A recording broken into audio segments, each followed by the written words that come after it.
MD CAT syllabus is huge.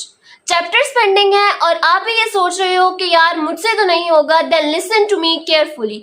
Honestly problem syllabus ज्यादा होना नहीं है, बल्कि प्रॉब्लम ये है कि हम समटाइम्स रिवीजन ही गलत तरीके से करते हैं। If you watch my day 1 video तो आपने देखा था कि किस तरह से हमने अपने सिलेबस को 3 फेजेस में डिवाइड किया था।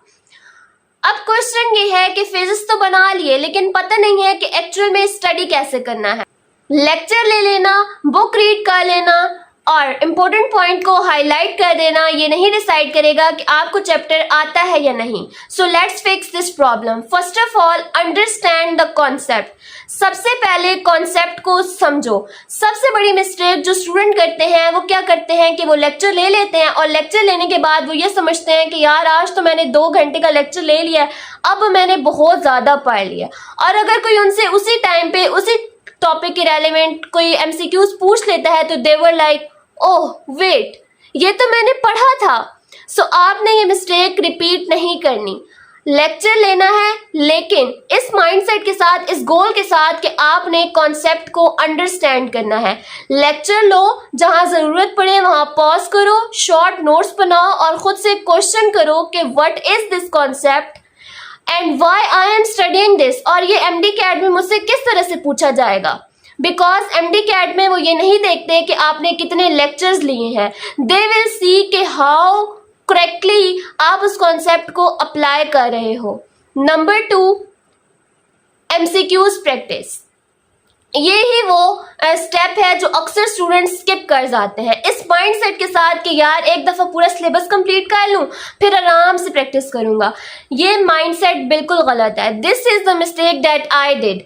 ये वो मिस्टेक है जो मैंने की है। मैं हमेशा ये सोचती थी कि यार पहले सिलेबस कंप्लीट कर लेती हूँ उसके बाद प्रैक्टिस करूँगी, एंड ट्रस्ट मी वो कभी टाइम आता ही नहीं है, क्योंकि आप प्रैक्टिस करते हो लेकिन उस तरह से नहीं करते जिस तरह से आप अभी कर सकते हो। तो आपने ये माइंडसेट नहीं रखना। फॉर एग्जाम्पल आज आप बायो का कोई चैप्टर पढ़ रहे हो तो आपने क्या करना है कि आपने उसी वक्त जब आप उसका लेक्चर ले चुके होगे तो आपने उसके एमसीक्यूज देखने हैं और उसकी प्रैक्टिस करनी है। और उसमें आपने ये नहीं देखना कि आपके कितने एमसीक्यूज ठीक हुए हैं, बल्कि आपने इस माइंडसेट के साथ प्रैक्टिस करनी है कि आपकी मिस्टेक कौन सी है, क्योंकि आपकी मिस्टेक्स आपको ये बताएंगी कि आपको कौन सा कॉन्सेप्ट वीक है। और सिंपल अगर मैं आपको बताऊं तो आपने अपनी एक मिस्टेक बुक बनानी है। मिस्टेक बुक किस तरह से बनानी है? Question, mistake and correct concept. पूरी टेक्स्ट बुक नहीं लिखनी, सिर्फ आपने अपनी मिस्टेक्स लिखनी है। इससे आपको रिवीजन में हेल्प होगी। जब आपका एक्चुअल डे होगा तो उससे पहले आप अपनी वो मिस्टेक बुक रिवाइज कर सकते हो, क्योंकि जो मिस्टेक आपने टेस्ट में की है वो मिस्टेक आप अपने एक्चुअल एमडी कैट में नहीं करना चाहते। Number 3 and that is the most favourite, that is active recall.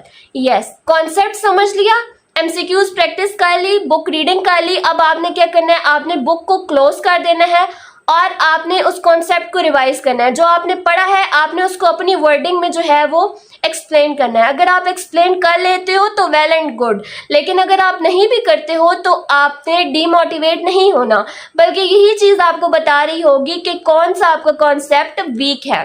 सो आपने इस तरीके से एक्टिव रिकॉल कर लेना है। Number 4, revision. कॉन्सेप्ट समझ लिया, एमसीक्यूज प्रैक्टिस कर ली, एक्टिव रिकॉल कर लिया, लेकिन एक जो सबसे बड़ी प्रॉब्लम है वो ये है कि you will going to forget it, क्योंकि जब आप किसी चीज़ को रिवाइज नहीं करते हो तो वो चीज़ आपको भूल जाती है। तो आपने क्या करना है कि आपने साथ साथ अपनी रिवीजन करनी है। ठीक है, थोड़ा सा टाइम दो, लेक्चर्स लो, लेक्चर लेने के बाद एमसीक्यूज की प्रैक्टिस करो, एक्टिव रिकॉल करो, लेकिन साथ ही साथ अपना टाइम इस तरह से मैनेज करो कि आपने जो पढ़ा होगा उसको आपने एक नज़र रिवाइज करना है। तो अगर आप मुझसे कोई एमडी कैट की स्टडी का गोल्डन रूल पूछे तो मैं उसको यही बताऊंगी कि सबसे पहले आपने क्या करना है? लर्न करना है, उसके बाद MCQs practice, then active recall and then revision. This is the golden rule that you should do during your MD CAT preparation. And other important step is don't change the number of chapters. आपने ये नहीं देखना कि यार आज तो मैंने 5 chapters पढ़ लिया। समटाइम्स स्टूडेंट्स क्या करते हैं ना कि वो कहते हैं यार आज तो मैंने बहुत पढ़ लिया, आज मैंने 5 चैप्टर्स कंप्लीट कर लिए, लेकिन जब एमसीक्यू सॉल्व करने की बारी आती है तो दे गो ब्लैंक। तो आपने ये मिस्टेक रिपीट नहीं करनी। इम्पोर्टेंट ये नहीं है कि आपने कितना पढ़ा है, इम्पोर्टेंट ये है कि जो आपने पढ़ा है वो आपको आता है या नहीं। देखें, शॉर्ट्स नोट बनाएं, फार्मूला शीट्स बनाएं, डायग्राम्स बनाएं, क्योंकि जब आप रिवीजन करते हो ना तो आपको ये नहीं है कि आप बार बार एक टेक्स्ट बुक ही पढ़ो, बल्कि आप अपने उन शॉर्ट नोट्स को रिवाइज कर सकते हो। इससे क्या होगा कि आपकी फास्ट और एक्टिव रिवीजन होती है।